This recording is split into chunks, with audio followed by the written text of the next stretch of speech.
250%, 270% has been ripping us off for years on tariffs for lumber and for dairy products. 250% tariff, which is taking advantage of our farmers, so that's not going to happen anymore. The latest tariff threat is also a serious concern in Alberta. Canada's dairy system, and this has long been a thorny issue, with France and New Zealand have also complained that Canada limits access to sell its cheeses or butter to Canadian consumers. $3 billion in U.S. dairy gone overnight.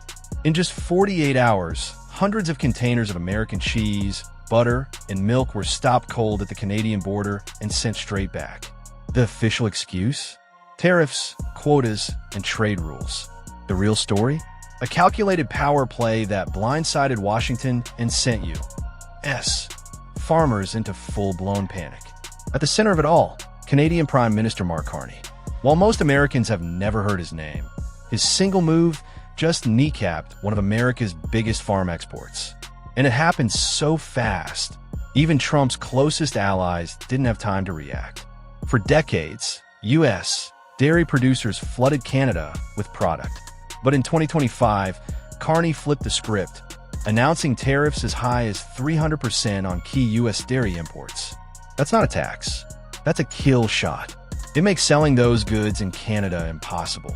Within 2 days, more than 200 shipping containers of American dairy, worth nearly $3 billion, were rejected. Trucks and ships turn around. And here's the kicker. All that product was dumped back into an already overstocked U.S. market, sending prices into free fall. Shoppers saw great deals at the grocery store. But behind the scenes, farmers were dumping milk by the gallon, losing contracts, and facing bankruptcy. This wasn't just a trade move. It was a message. Canada won't be America's dumping ground anymore. And Carney picked the perfect moment, when U.S. dairy was already drowning in oversupply and Washington was distracted. One rejected shipment was all it took to expose a brutal truth. America's dairy industry isn't built on stability. It's built on the assumption Canada will always play nice. That assumption just died. The rejected containers weren't just a few pallets of dairy. They amounted to hundreds of tons of cheese, butter, and milk, enough to keep supermarket shelves stocked for months.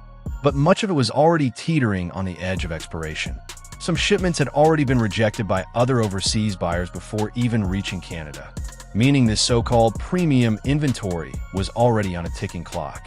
What was once destined for high-end grocery aisles was suddenly one step away from being dumped as waste. It was a logistical nightmare piled on top of a financial disaster. Distributors scrambled to find any buyer who would take the products, even at rock-bottom prices.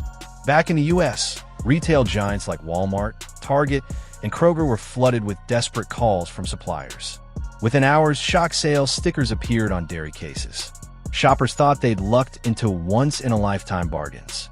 In reality, those markdowns were the visible scars of a collapsing supply chain. Much of the cheese had been sitting in cold storage for months, some frozen to stretch its shelf life. But here's the twist. U.S. regulations didn't require telling customers any of this.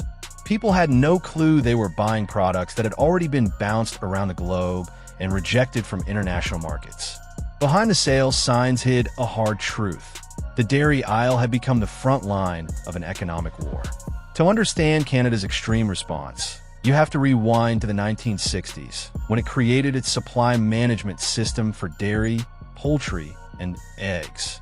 The system strictly limits domestic production through quotas and slaps heavy tariffs on imports beyond set limits. The goal is to protect farmers' incomes and keep prices stable for Canadian consumers. Under the USMCA, the U.S. can ship up to 6% of Canada's dairy market duty-free. But once that cap is breached, the penalties are automatic and crippling. In mid-2025, the U.S. crossed that line. Ottawa didn't hesitate. Canada slammed maximum tariffs on overquota imports, some soaring above 300%, and even cut future tariff rate quotas to choke off supply further. The effect? Immediate and brutal. Hundreds of containers of American dairy were turned away at the border, trucked back to an already oversaturated U.S. U.S. market. What Canada called protecting farmers, Washington saw as an economic ambush. Cheese, butter, and milk shipments were halted right at Canada's border inspection points, denied entry, and forced to turn back south. Exporters, staring at sudden multi-million-dollar losses, scrambled to rebrand the products for the U.S. market in a desperate bid to sell them at home.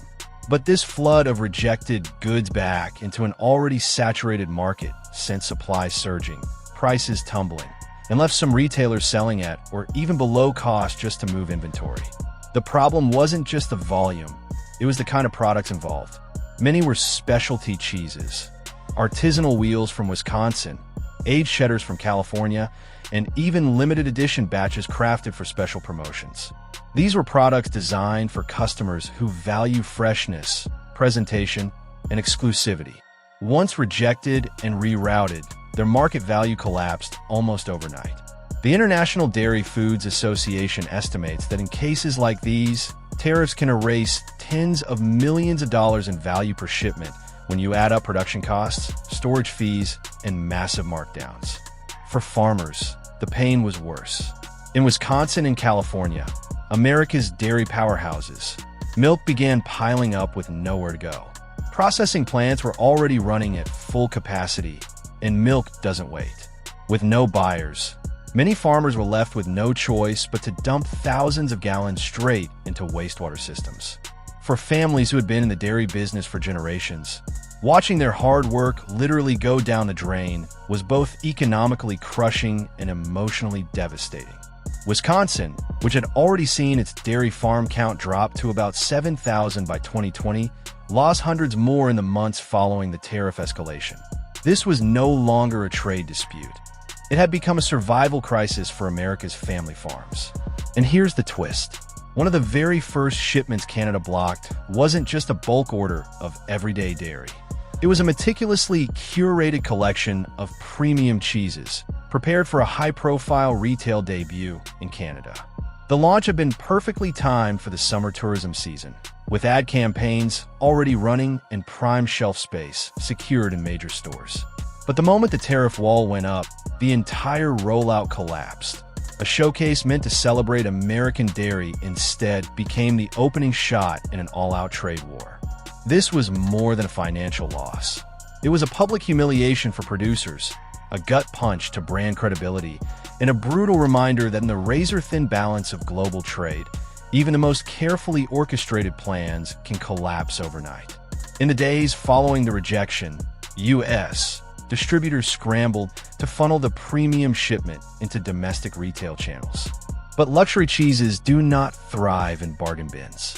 Products originally destined to be displayed with elegant packaging, precise temperature control, and expert presentation were now piled under harsh fluorescent lighting, sold at a fraction of their intended price.